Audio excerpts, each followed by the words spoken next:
चलिए बेटा तो क्वेश्चन नंबर 2 है। क्या कहा है क्वेश्चन नंबर 2 में? In the following expansions find the indicated coefficients,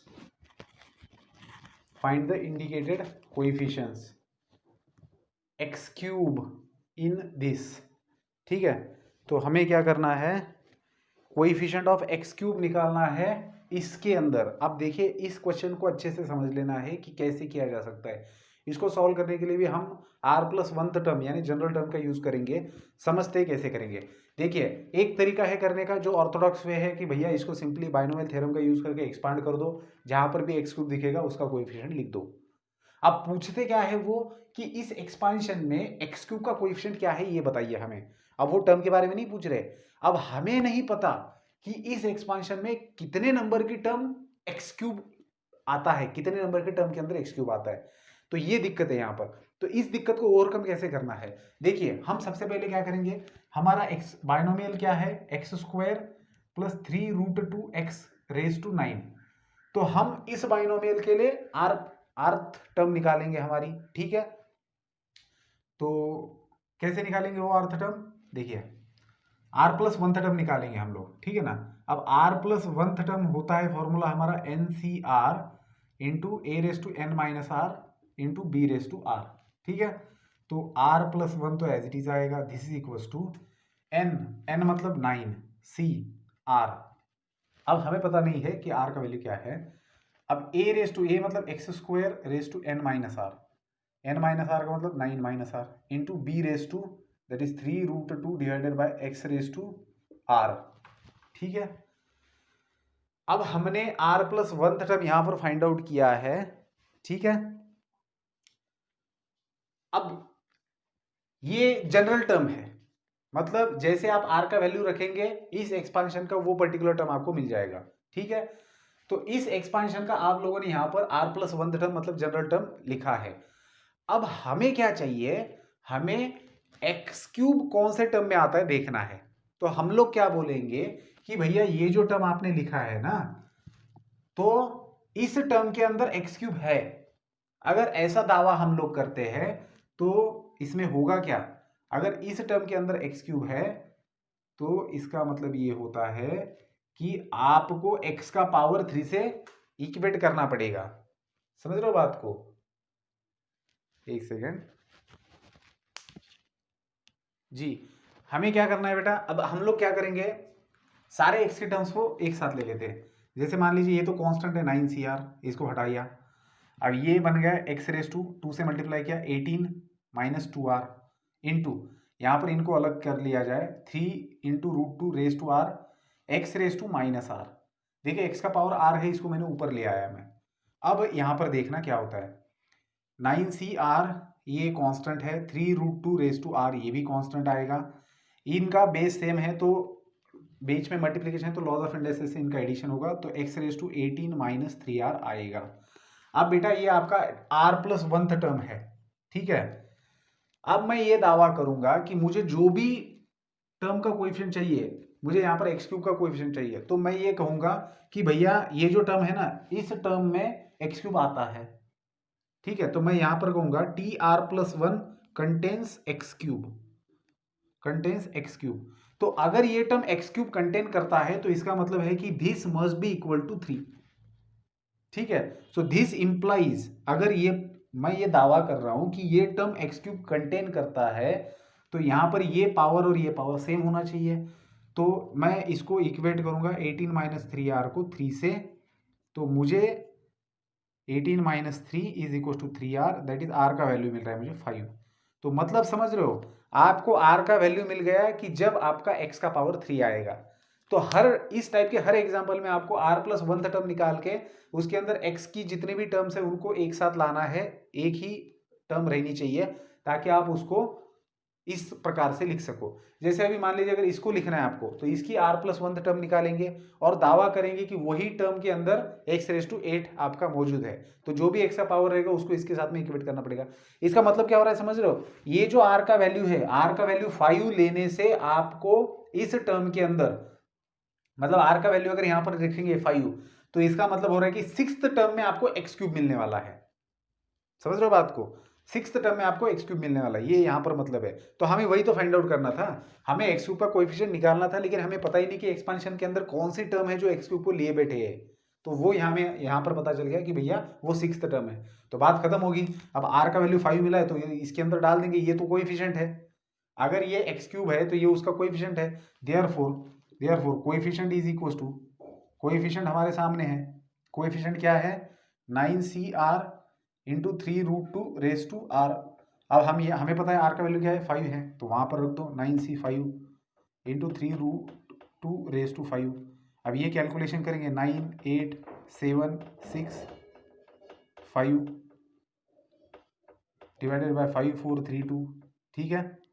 so 5 5 will get cancel, 3 2 6 get cancel, 4 2 8 into 3⁵, 3 into 3 into 3 into 3 into 3 into √2⁵ क्या होगा 4√2, ठीक है। तो इसका सबका मल्टीप्लिकेशन कर दो तो आपका आंसर आएगा, काफ़ी बड़ा आंसर ये 1,22,472 1,22,472 √3, ठीक है।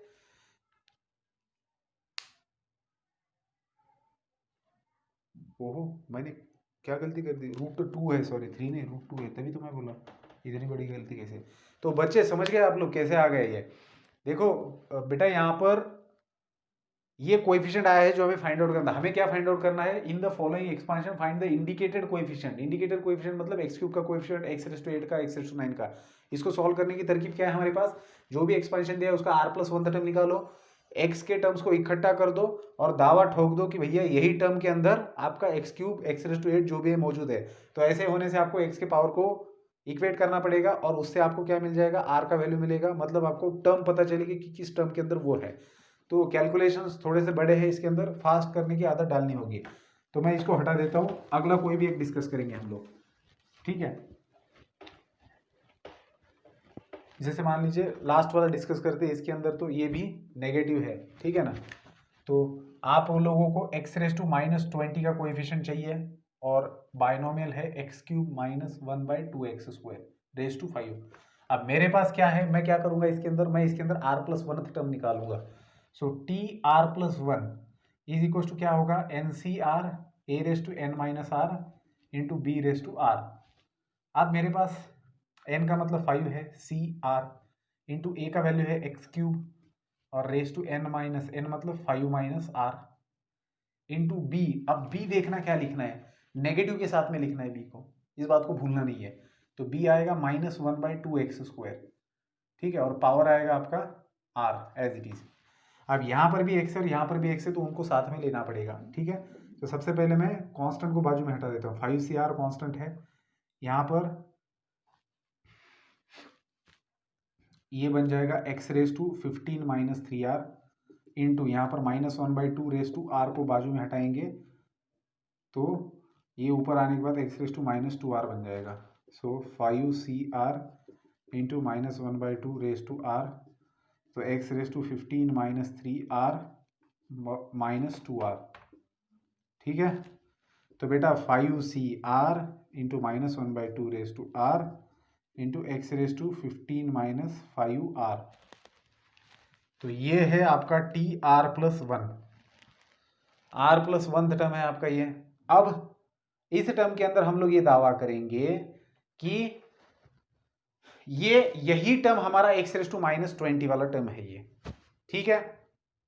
ये हमारा x⁻20 वाला टर्म है, मतलब जिसका पावर -20 है, ऐसा तो नहीं, कैसे बोलेंगे हम लोग, इस टर्म के अंदर हमारा x⁻20 मौजूद है, ऐसा हमारा दावा रहेगा।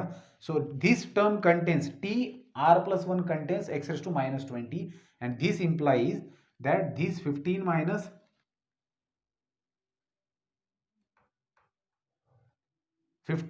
x⁻15 - 5r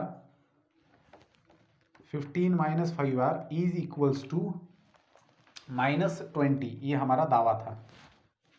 क्योंकि अगर ये इसके अंदर मौजूद है, इसका मतलब इसका वैल्यू -20 होना चाहिए, सिंपल है।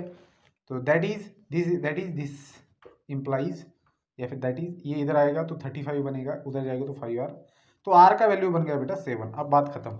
जैसे आर का वैल्यू मिला बात खत्म हो गई। तो इसका कोएफिशिएंट क्या है, ये है इसका coefficient. So coefficient is equals to 5CR। तो R तो 7 आ रहा है इंटू -1/2 R, वो भी 7 आ रहा है। कुछ गड़बड़ हो गई क्या?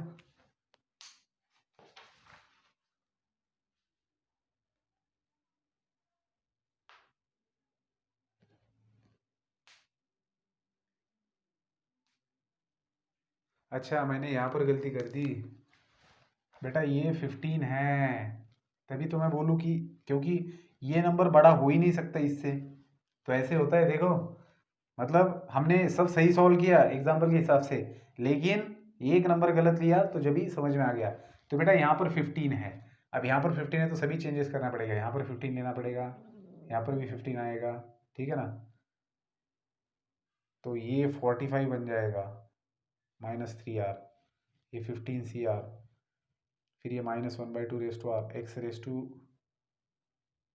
अब ये एक्स रेस टू, ये क्या हो गया, ठीक है, X raise to -2R as it is रहेगा। ये 45 - 5R होगा, 45 - 5R, तो ये 15CR है। तो कोई दिक्कत नहीं, 45 - 5R इज इक्वल टू -20 रहेगा, तो ये 45, ये 65 बन जाएगा। तो ये R का वैल्यू आएगा 13। जी बिल्कुल सही है, तो R का वैल्यू आ रहा है आपका 13। तो यहाँ पर है आपका 15, ये कोएफिशिएंट है 15CR, दैट इज 15C13 और -1/2 तो बस इसको कैलकुलेट कीजिए, जो भी आएगा वो रहेगा आपका आंसर। तो आंसर आपको मिलता है कुछ -105/8192, ठीक है। तो कैलकुलेशन करना और आंसर देखना। तो इस प्रकार से यहाँ पर क्वेश्चन नंबर 2 खत्म होता है। मेरे हिसाब से आप लोगों को समझ में आ गया होगा कि पहले क्वेश्चन के अंदर हमने जनरल टर्म निकाला, दूसरे क्वेश्चन के अंदर हमें एक्स का कोएफिशिएंट निकालना था, एक्स का जो भी पावर दिया हुआ रहेगा उसका कोएफिशिएंट। तो इसके अंदर भी हमने जनरल टर्म वाला ही कॉन्सेप्ट यूज़ किया। तो बाकी बचे हुए क्वेश्चंस आप लोग अच्छे से सॉल्व करो, प्रैक्टिस करो, ठीक है। मिलते हैं नेक्स्ट वीडियो में विद द नेक्स्ट क्वेश्चन।